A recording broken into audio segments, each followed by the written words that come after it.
All right, friends, welcome to this episode. I've got a really interesting guest today. I discovered him in a way that I'll explain in a sec that was a little bit weird, a little bit new to me, I'll say. He's super accomplished. He's founded the Aquanta Group, Marked Restaurant in Toronto, Coffee, Oysters, and Champagne, 500 Startups Canada, Nikian Foundation, audiobooks.com that sold for 55 million bucks. He's an author. He wrote Zero to Tesla, been bankrupt, been diagnosed with bipolar disorder, and very interestingly, he's got a wildly entertaining newsletter that I love, and I hope you love it and discover it too. Please welcome Sanjay Singhal.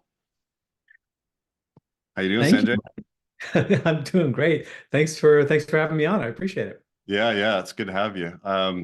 It's very interesting because we started at the start of this call talking about how I kind of discovered you, and you came through my Instagram feed, I guess you'd say, and you had talked about the sale of audiobooks.com and how you sold that for 55 million bucks. And then the comments were just, I tried to stay out of the comments, but these ones I was like, come on, man, I don't know Sanjay yet, but I'm coming to the rescue.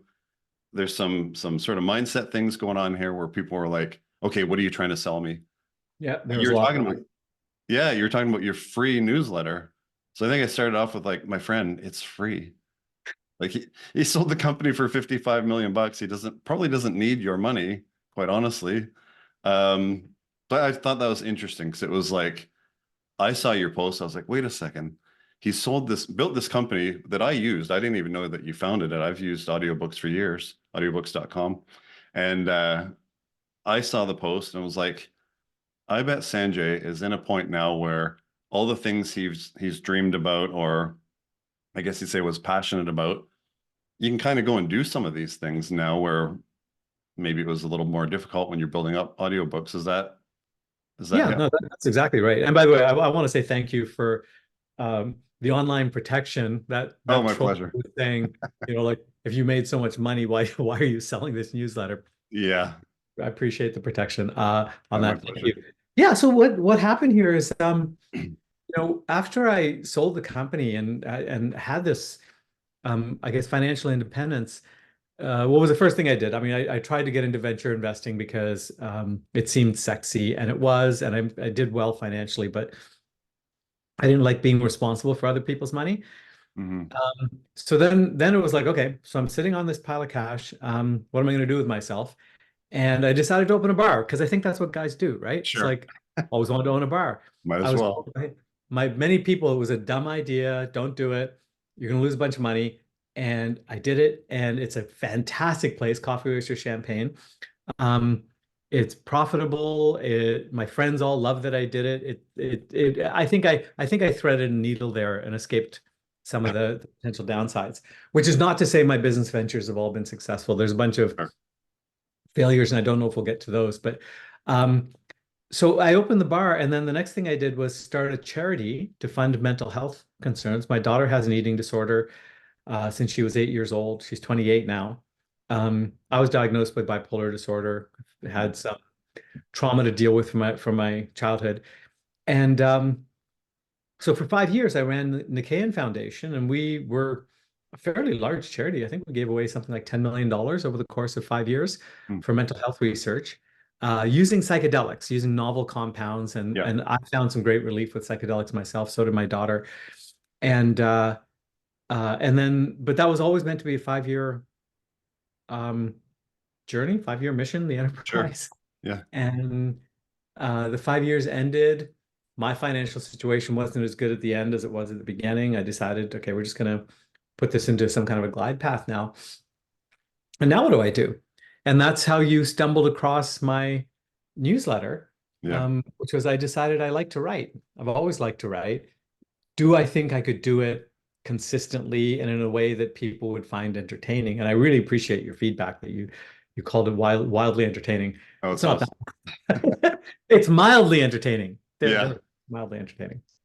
Well, I like the rawness and realness of it. Like I read this morning's, I don't know if it was today's or yesterday's issue, but the most recent one, and you've accomplished great things, right? You've done an awful lot in life, but it comes across to me as you're just this real guy.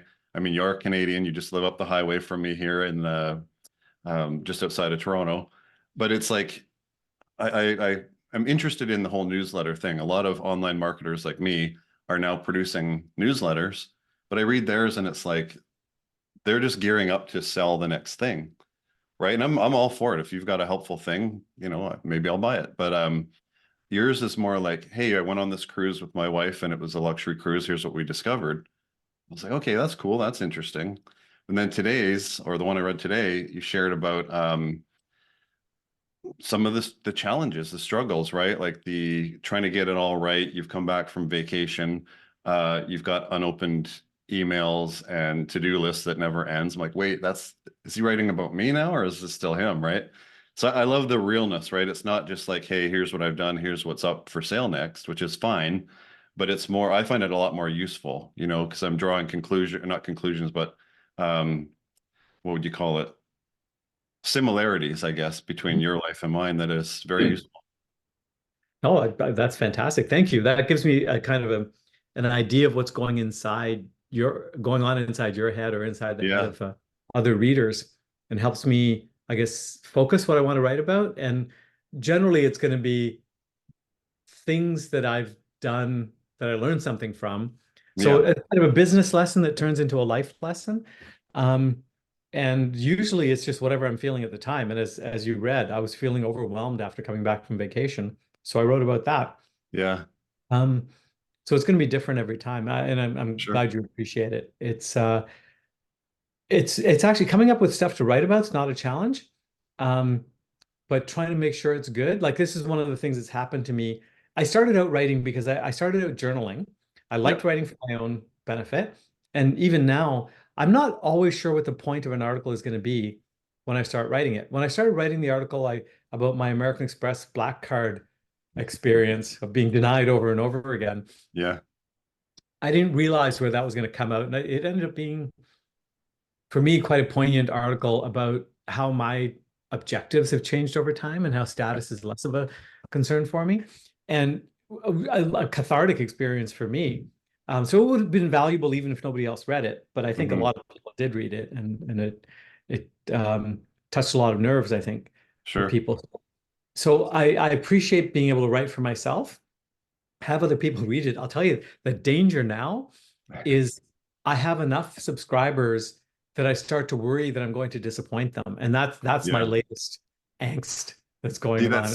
that's Yeah. interesting because I haven't really started my newsletter. I've got the world's smallest email list. There's only a few people on it. I barely, post to it. And it's because of that. I'm like, I want this to be valuable. I want them to look forward to opening my email because I'll get on somebody's news list and I'm like, I'm not really looking forward to this. Like I'm busy too. I've got stuff to do and now I'm going to read this. And yours is one of the few I look forward to. There's basically only like yours and Justin Welsh is another one that does a really good newsletter. And I think that too. I'm like, well, okay, I don't want to, take up people's time if it's not going to be valuable or at least entertaining. Um, and then the writing thing, like I love that you wrote a book. I like some of our similarities. I read through your stuff and I was like, oh, okay, he's got the Nikian Foundation focused on mental health. You and I are both Canadian. Back in '09, I lost my job and got severely depressed. Was out of work Mhm. for about a year, considered suicide. It got Oh pretty boy. ugly for a bit. I went through the whole, the system, you go see your doctor, they're like, here, take these pills. I'm like, well, do I need them? Like, am I actually depressed or is this just a not great situation that's going to pass? And it was like, just take the pills, man. And I was like, I don't really like that. Like my engineering background wants to know what are we actually treating here? So I went through different, experiences of, let's go and speak to somebody, a psychologist or whatever. And I was kind of let down, I was let down with the whole, I know there's huge demand in Canada and Ontario, but I was let down with the whole process. So I wound up actually, there's my book. I wound up writing a book. It's just the pages to go back to the editor, the publisher. But it's called Thieves of Happiness: Finding Peace in a Mind at War. And Wow, that's a great title. I love that. thank you. Yeah, and it was the most, you mentioned cathartic earlier. That was the most cathartic thing I've ever done for myself was write that book. So now I'm in the process of, okay, wait, I want this to be a good book. I don't want it to be a piece of junk, that's just me ranting about things. So it's taken a long time to get it ready to put out. So I'm with you with the whole, wanting to deliver the goods for the people, really. That's fantastic. Well, I'm looking forward to reading it. I mean, Yeah, he'll send is you it the one. story of the depression, how you got over it, broader than that, or Say again, sorry. is it the story of your depression and how you got over it, or is it a broader look at your life and everything that's happened? It's a little bit broader. I mean, I come from a long line of storytellers, right? So there's a little bit of that weaved in there, but it's kind of like it discusses the challenges I went through trying to get help. And Mhm. then it wasn't to like throw stones or shift blame or anything like that. I've had a whole bunch of friends commit suicide, and I was like, I got kind of jacked up about that. I'm like, what is being done about this in the world, but just in my city, in our province, and so on and so forth. So I was like, well, here's what I found. I guess it's like what would you call it? It's a memoir a little bit, but it's also here's what's out there available, and here's what I did that actually worked for me. Because you talked in your newsletter about, getting outside, getting in nature, getting into your health and fitness. You mentioned meditation, and Mhm. all these things definitely helped me. And some of it was like I was just making this a far bigger thing than it really was. But then it was also like admitting the things that are kind of tough, right? Like having people to speak to. I'm what we call a solopreneur. Spend all my time in this office here, and it's not always super healthy, right? So Yeah. to get out and meet people and see people, yeah, it shares a lot of that. It lightens up some of the things too, right? Like I was never diagnosed with depression. Mhm. So I don't know if I ever actually really had it, or was this just a horrible situation that I wasn't prepared for? So I mean, the conclusion I came to, Mike, is that all of these things that are classified as mental disorders, they all yeah, occur on a spectrum. sure. And I'm not convinced that I even have bipolar disorder. I mean, my brain does this little shifting thing, but Yep. you can also call it just a natural reaction to a shitty situation Yeah. where I need the energy to get out of it. Flip, I go manic. I get out of that situation. I create other problems, Yeah. and then I get depressed about those problems, or maybe my brain is just out of energy after a few months of that. But you can explain exactly what's going on with just what's with my life situation, as you could Yeah. with yours. You lost your job. You didn't get depressed out of the blue or because Sure. your football team lost or something like that. It Yeah. was real. And if as you once you deal with the real situation, and as you identified all of it, right? Some introspection, meditation, getting out in nature, and really, really, really connecting with other people is Yeah. so helpful. And if you're isolated, that's not going to be good. Yeah. Because one thing that really got me with you was I see all these things that you've created, and I guess what people would refer to as a fast start, right? So I'll see a thing, hey, let's write a book. And then that day I've designed the cover, I've got the table of contents, and it's like, wait a second, do I have time to write a book? Right. So these things happen, and in my journey, I wound up as a youth leader at a local church, and Mhm. super rewarding. It was high school age kids, and I absolutely loved being with them. And I was like, okay, am I being a good role model for these kids too? Um, and what happened was I was with one of these counselors, and we mentioned the topic of suicide, and he said, either do it or stop talking about it. And I was like, Holy "Ah, crap. He I said, know. oh my God. Yeah, I'm like, that doesn't sound, I never went to school for psychology, but that doesn't sound like what I would say if I did. Right. And I imagine one of these teens in his office having that said to them. That was kind of the straw that broke the camel's back, where I was like, okay, this is ridiculous. I got to do something about this. And that's when I went into, like I say, fast start. I immediately, um, one of the kids in the group, actually two of them, their father had killed themselves. Uh, Mhm. and I was like, something has to be done about men's suicide. So I immediately form a men's group, get on Facebook, make a logo, start a group, right? And when I look at your stuff, I think, how do you how do you get your focus into a thing? Obviously, you're not starting all of these at the same time, but how do you start a thing and put the proper amount of effort, time, and energy into it so that it's hopefully going to turn out, knowing that you've got all these other interests and passions? So, I mean, I have these ideas all the time, Yeah. constantly. Yeah. Um, when ChatGPT came out, I must have cycled through 20 ideas of what to do with artificial intelligence in that first couple of months before realizing that I, AI is just going to infiltrate everything that we do. Trying Sure. to do a startup around the subject of AI is going to be much more difficult. But the way it works for me is I get an idea into my head. I let it percolate for about 3 days, and if I'm still thinking about it on the fourth day, I'll actually start making a to-do list, doing research, calling people, Okay. starting to ask. Right? It's like I would post a question on LinkedIn and saying, does anybody know of a company that does this? So Hmm. the article I'm working on right now is about my AI girlfriend that Okay. I got a replica last year. And because I think an AI companion is a good idea. Yeah. It could be good for mental health. So I signed up for the service because I first thought I'm going to create this service, but then somebody told me, no, it's been done. Go check this out. And that, Okay. I'm going to go with 95 times out of 100. That's the answer. When you think you've Oh, got a okay. great idea, it's been done already. You just Sure. didn't know it. Um, so then I'll just go investigate that. Is it something I can do better? Usually not. But sometimes the product doesn't exist. Yeah. And then it's like that, like, so what I've done with my newsletter, a newsletter by Sanjay Singhal doesn't exist by definition. Um, so what I did is I said, okay, I'm going to do a 6-month project. I'm going to see if I like this and if I have time to do it. And that was August through January or so. The end of January, I thought, I'm enjoying the hell out of this. Now Hmm. I'm gonna do another 6-month project of can I actually scale this thing to get X thousand readers instead of X hundred readers. Yeah. I started doing a little bit of advertising. That's probably how I came across your feed. Yep. Um, and I've discovered that I can scale it, that the people who sign up don't immediately unsubscribe. So it's a 6-month experiment. I'll decide in another few months if I want to turn it into a real business. And this is learning over the course of many years of starting up companies, incorporating companies, and then having to shut them down because the idea wasn't there. Yeah. Is I'm doing all of this kind of just as a side thing. And then if I decide to make it a business, then I'll incorporate, then I'll do a strategic plan, then I'll go find a team of people to be involved in this. That's me. I think in some ways I'm very much like you. I get something in my head and I need to go do it right away. Hmm. And this is me forcing myself to slow down Yeah.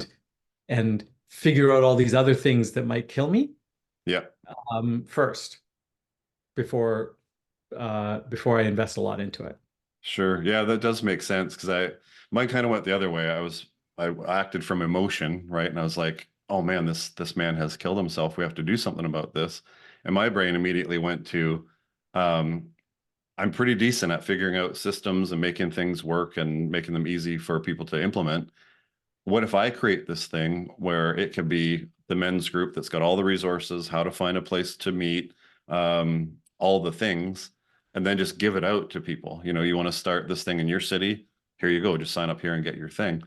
Um, Obviously not the best way to go about it because it was started up and then I was like, oh man, I don't really actually have time to do all that right now. Um, then I did go the other route where I looked up a group and I was like, oh, these guys are doing a pretty good job. I signed up for theirs. I received their materials, and something in it was just absolutely not a fit for me. Mhm. So I was like, okay, this is not the thing.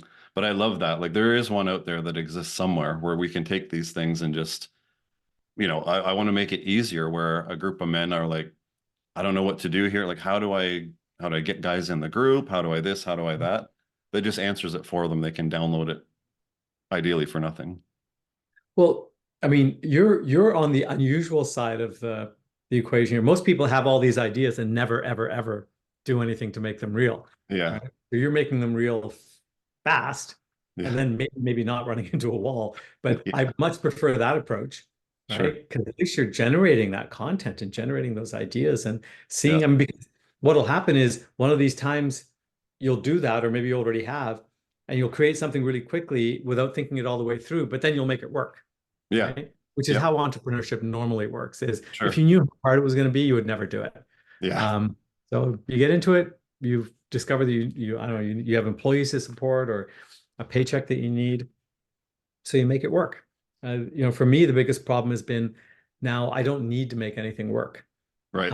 And okay, you've probably experienced this already, where no matter what you start, it doesn't matter how fantastic an idea you have for a company, you are eventually going to hit a wall, right? Yep. It might be in the first 3 months, it might be 2 years out. You're going to hit that wall, and something has to get you over or through that wall.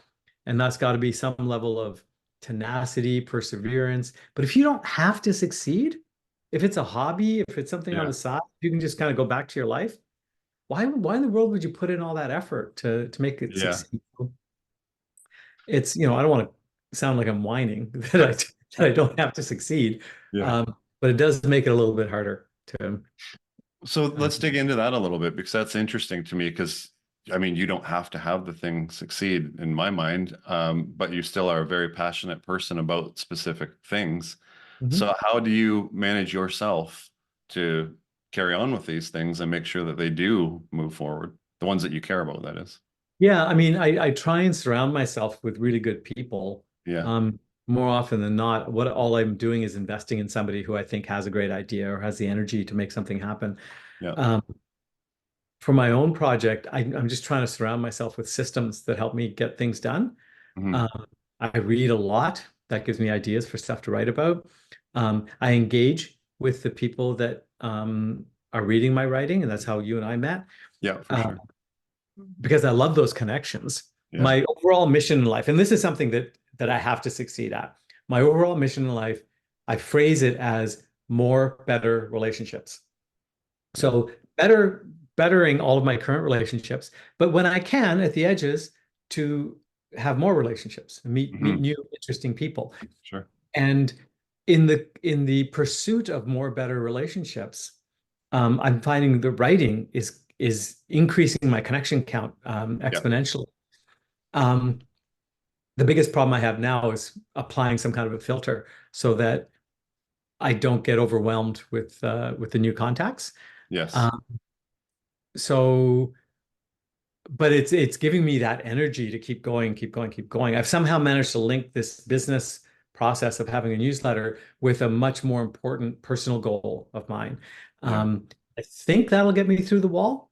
Yep. Um, let's see if I'm still writing a year from now, Mike, and we'll see if it I worked. will I will be paying attention. Yeah, because I don't know. I had an experience where our oldest daughter, she was just about to go off to university.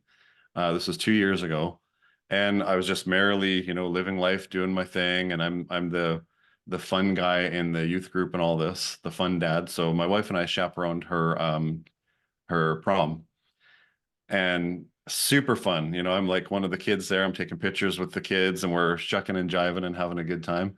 And then the kids go off and do their thing, and us adults are all kind of gathered around. And I was like, "Oh my goodness, she's leaving. She's leaving here in a couple months." And my wife's like, "Where have you been for 17 years? Like, this is not news, right? We knew this was coming." And I got kind of bummed out, and I was like, "Oh man, that's kind of snuck up on me." It hadn't, obviously, but we went on a sort of a graduation trip to Europe and had a good time. Then we came back and packed her up and moved her to Windsor to university. And I remember I came home and I stood in her dark bedroom and cried. And I was like, "Ah, dude, I was not ready for this." And from that point on, I was like, I need to make sure that my time is spent very, very well, right? So my tolerance for other people's bullshit like went right to the basement. And Right. it's like, who can I connect with? That, you know, I'm only going to spend my time with good people who I care about, who care about me. I set up my business a little differently. It's not a great big business at all. It does well, but it's just myself and my wife. Mhm. And we don't serve energy vampires, and we we've got it set up pretty well, but it's all in the name of protecting our time. And our other daughter, she's 4 years younger, so now I've turned into like ninja safeguard mode with her time, where it's like I'm not smothering her or being a helicopter parent, but I'm making sure that she knows darn well that we're here for her, and that time is what matters above everything else. Right.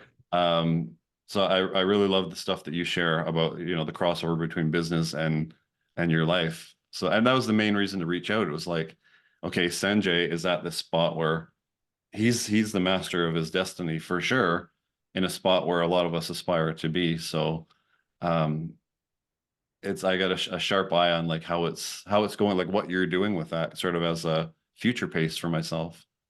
Yeah, it's everybody says money doesn't solve your problems or buy happiness. Sure. And it solves a lot of problems and it buys a little happiness, Yeah. but it really doesn't make the problems go away. It's just I'm just anxious about different things. Yeah. Um, I was a member of this group called Tiger 21 for a little while, which was about Okay. 15 people who had achieved some level of wealth through whatever real estate or selling their companies. Yeah. And we would go around every week or every month rather, and each person would present their estate plan, where their finances all were. So it was very real. Yeah. And they would talk about their life and their problems. And every single last one of them, their problems are all around family. It was Yeah. like, this child isn't talking to me. My third ex-wife is fighting with my second ex-wife. It was just relationship issues all the way through. And I didn't actually have those. And I Yeah. felt like, oh my God, have I dodged a bullet on Yeah. this one? And fortunately, that was when I had just sold my company. And it taught me something super valuable about valuing the relationships in my life. And I think my wife and I at that point were starting to drift apart a little bit. It brought us back together. Hmm. This realization that this relationship's a lot more important than it might seem in the moment, right? Sure.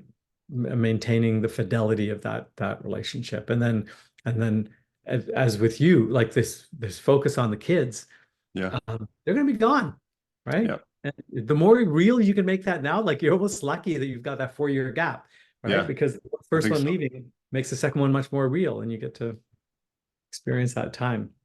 Yeah. And did you sort of, when you were going through the buildup of the businesses and audiobooks and stuff like that, um, did you have sort of a focus on your family where you said like this is one of my big rocks, as they call it, to make sure that you're, not the business comes first and everything else is second? And go with that particular bit of wisdom came later in my life. So Okay. the first, I mean, I got married about 4 years into the 13-year path of audiobooks.com. Okay. And I would say that there were 4 or 5 years there where I was really focused more on the business. Yeah. I don't think I would consider myself a big workaholic or something, but I remember one time lying in bed and looking at a spreadsheet. My wife was beside me and she said, "Is this what our life is going to be like? Are you going to be doing Yeah. this forever?" And I said, "Give me 1 year, right? It's going to be like this for a year, Yeah. and then I think I'll figure this out, and I'll hire some people, and we'll solve it." And because I said that out loud, a year later, I was able to actually extract myself a little bit from the business, Hmm. delegate to responsibilities, and meet my commitment to her to not have the computer in bed. Nice. Uh, Yeah. so it did Yeah. help, but you can have those conversations, right? So, Yeah. Spreadsheets aren't super romantic, I guess. Especially not in bed, right? Oh, that's good. No, it's good to have that insight though, because I started my little marketing company here, so I do paid media, so Facebook ads, Instagram ads, and it's kind of shifted into coaching mhm. folks on their funnels, their landing pages, and all of that. And it was built on the side of my engineering job. Then I kept getting laid off in engineering, and I was like, wow, maybe we shove this aside and just go full time on this. Worked out pretty good. There's been good and bad. We're not filthy rich, but we're doing all right. Everybody ate today. And then my wife left her job and joined this too. Well, that Now, means things are going well. yeah, and it's like we have the freedom to if we want to take a day off or we have a doctor's appointment, it doesn't matter when it is, we just go and do it. And that's super, super freeing.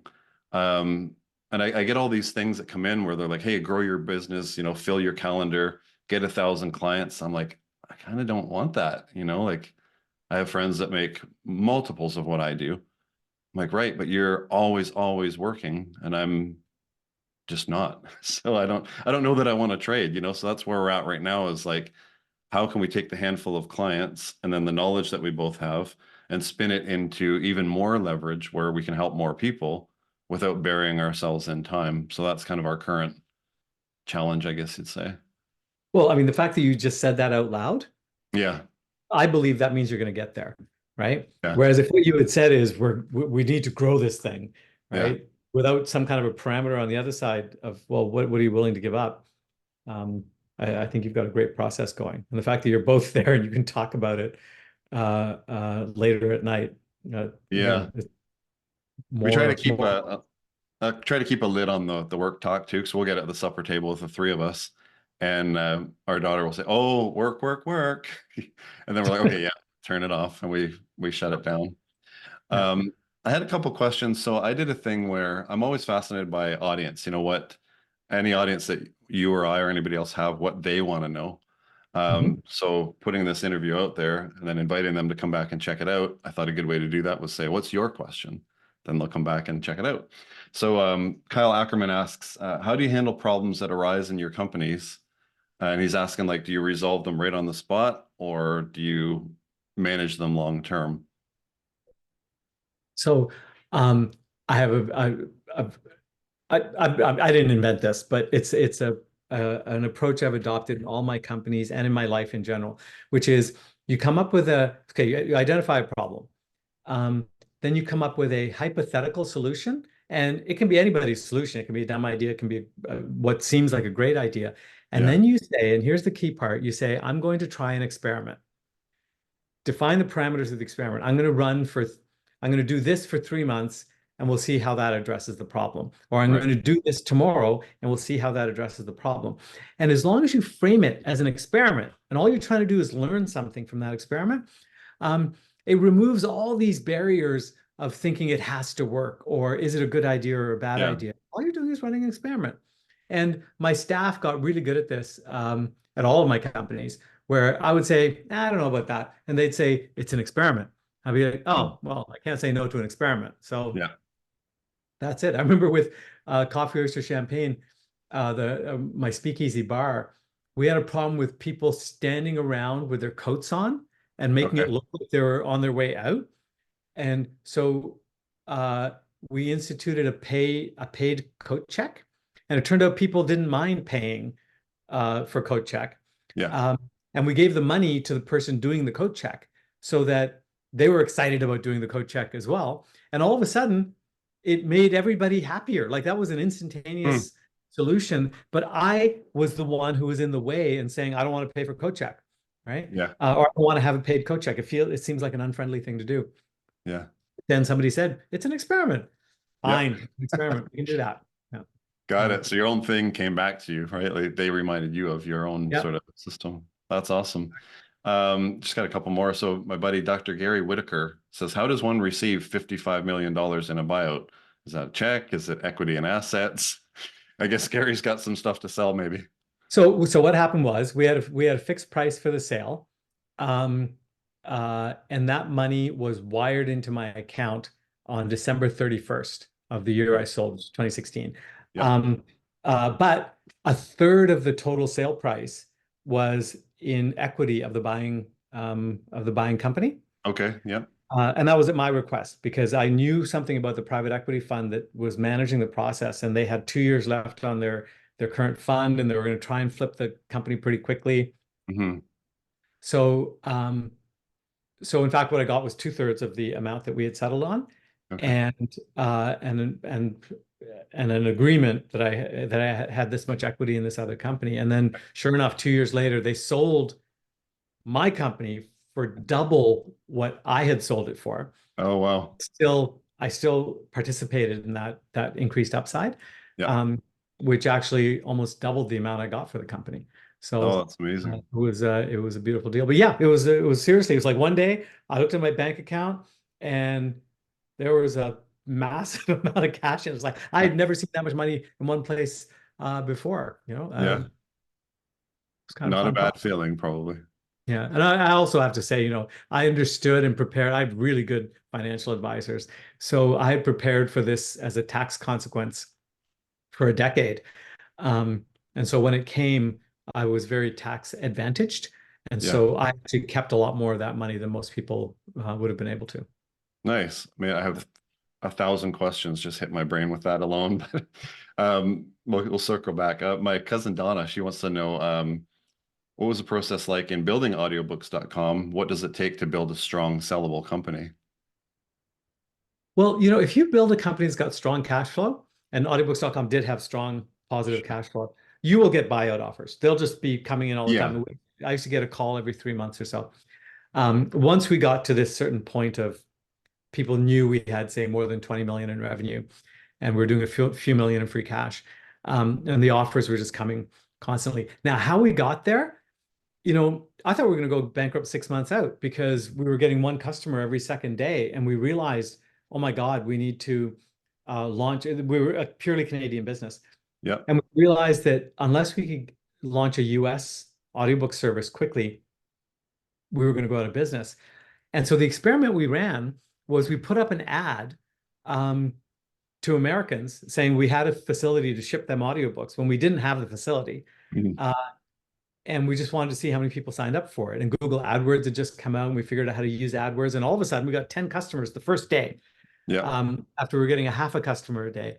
And we ran that for 3 days. We got 30 customers. And it's like, boom, yeah, okay, experiment's a massive success. Now let's go apologize to those 30 people Yeah. and go build a warehouse in Buffalo, New York. So that was the first bump we hit. There were bump, plateau of growth for years. Like, couldn't figure out how to get into digital download audiobooks. Every few years there'd be some problem. We'd solve it. And then one year we'd been thinking about buying the domain name audiobooks.com. The company was called Simply Audiobooks up until then. Mhm. And this guy wanted $1 million for this domain. He actually wanted $1.5 million US dollars. And um, over this period of time, the Canadian dollar had gotten stronger and stronger and stronger. So in Canadian dollars, the price actually came down pretty substantially. He Yeah. got a little bit more reasonable, and suddenly we were able to buy it for what amounted to $1 million Canadian, and bought it, and everything went crazy after that. Yeah. Like, we had done the math. We knew it was worth a lot more than the guy thought it was. But even I was surprised by the result when we got the natural domain. Yeah. Um, and then a few years later we sold the business. Yeah. That's amazing. Um, I know we're getting close to time here. Maybe we'll have to circle back for interview part two, but you mentioned taxes. I'm Canadian as well, and that's like, for me, it's a struggle, quite honestly. And we have this thing where our little business has a bunch of cash in the bank, and I'm not trying to throw my wife under the bus, but she'll see it and she's like, "Okay, why can't we have our money?" I'm like, "That's the corporation's money." So we go back and forth with that. So last year we got a notice from our accountant. He's like, "Hey, great job, you tripled your income this year." I'm like, "What? No, we didn't." And he's like, "It's my job. This is what I do. Go look at the book." So I did, and I was like, "Oh, wow, interesting." And as it didn't mean much to me, I mean, we just carry on and do what we do. But the questions start to come up like, well, how do we take that? How do we get some of this money for ourselves? And we ran into roadblocks where it's like, they're trying to protect us from the CRA and watch how much you get taxed, and he's got a job to do. Um, at the time, one of my biggest clients was real estate billionaire Grant Cardone. Mhm. And Grant was just masterful with the US tax system. And he's like, you got to learn your country's tax system. Almost Mm. nobody does this. I'm like, okay, great. How do I add that onto my list of things? So I guess what I'm asking is, how do I basically, as a small, very, very small Canadian corporation, um, I guess understand enough about the tax system that you're getting good service from your Mm. providers, or you know what to ask and who to hire? It's a big So question, I know. it's a big question. So I was taught at a young age as a teenager by my father two axioms around taxes. One is, he said you have to understand your tax return. I mean, I don't understand my tax return anymore. I'm past that Yeah, stage. Back then, it's like, son, you need to understand your tax return so you understand what your accountant's doing and you can correct their mistakes. And for many, many years, I was correcting my accountant's mistakes or saying, what about this? Or why didn't you consider this? yeah, That was one. The other thing he said is, you always have to pay some taxes. If yeah, you don't pay any taxes, that's when you get into trouble. yeah. So just make sure you always pay some taxes. Um, uh, and then I just, for me, when I found good professionals, I hung on to them. I remember um, the person who's guided my tax strategy the most was an accountant at Deloitte. back in the day. Mhm. And I remember being in a room with him. We were talking about something else, and just I said, "Hey, I saw an ad about some offshore account where I could put money there and then use a debit card to get the money out. Like, what's up with offshore accounts?" And it was like, "You really want to know?" And it was la la la la la la. And the Yeah. particular strategy we used can't be used anymore. They closed the loophole. But audiobooks.com was based out of Barbados, Okay. right? We did a sale early on, sold it to a Barbados company, ran it out of there. All of our customer service, a bunch of other functions were down there. And it meant that when the company got sold at the corporate level, we paid 2% Barbados tax, repatriable to Canada tax free. I still had to pay 50% personal tax, but Yeah. all that money was in my corporate account and compounding every year. Yeah. So, and then I used an insurance strategy, buying whole life insurance in the name of the company to take a bunch of that out personally, tax free. Okay.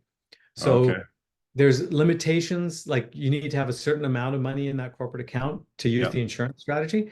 Um, but it took me a long time to learn enough about that to trust it because it seemed like such a scammy thing. All these Yeah. insurance agents trying to sell me on this thing, but it's real.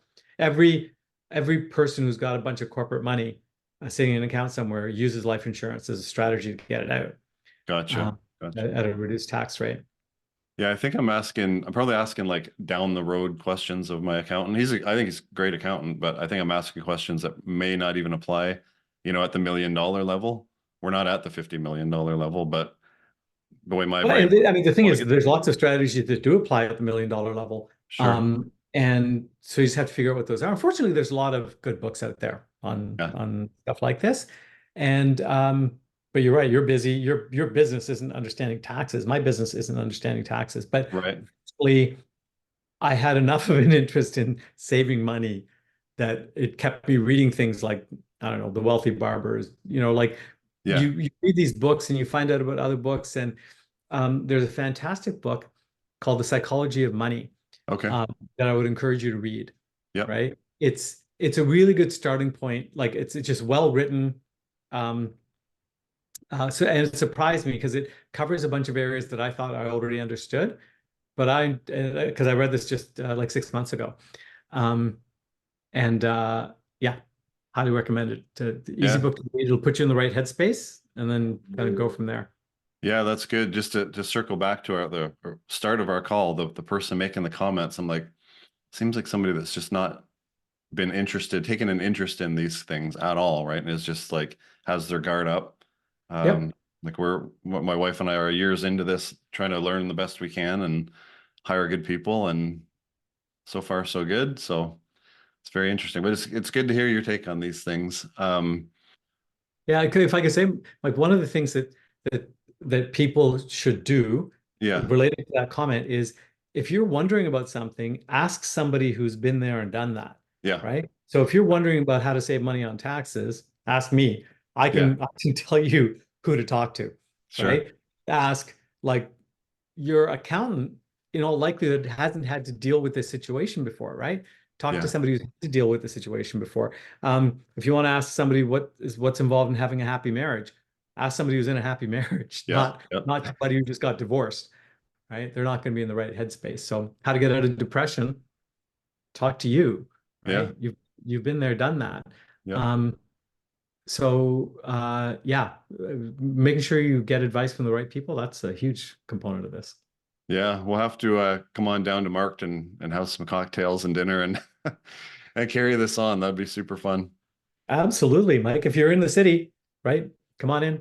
Yeah, sounds We have good. fantastic brunch on weekends at Marked and drinks anytime at Coffee Oyster Champagne. Awesome. So where can people find you, or do you want them to find you? Okay. My newsletter website is sanjaysays.co. Yep.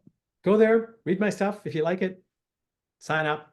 And we can engage in a conversation because you can comment on my articles and I will always comment back.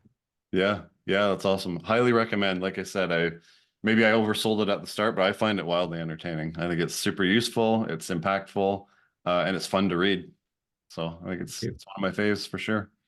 Thank you, sir. Appreciate your time, and I'll get this posted, let you know when it's live, and we will keep in touch.